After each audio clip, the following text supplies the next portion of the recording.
প্রাক্তন সেনা জওয়ানদের প্রতিবাদ সভায় শুভেন্দু অধিকারীর উপস্থিতি, বিরোধী দলনেতাকে সতর্ক করলো কলকাতা হাইকোর্ট। কারণ আমরা জানি যে প্রাক্তন সেনা জওয়ানদের যে প্রতিবাদ সভায় সেখানে হাইকোর্টের তরফে স্পষ্ট বলে দেওয়া হয়েছিল যাতে কোনো বিজেপি নেতা সেখানে উপস্থিত না থাকে।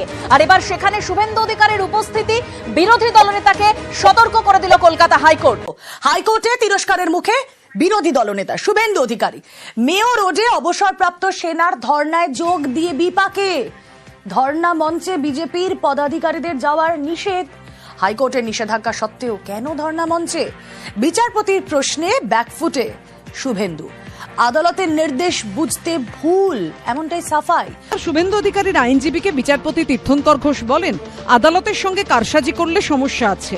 অবসরপ্রাপ্ত সেনাকর্মীদের প্রতি সহানুভূতি আছে, কিন্তু কেন নির্দেশ মানছেন না? আদালত এই মুহূর্তে কোনো পদক্ষেপ নিচ্ছে না। ভবিষ্যতে এমন হলে রং না দেখে আদালত কঠোর পদক্ষেপ নেবে, সেটা শাসক হন বা বিরোধী।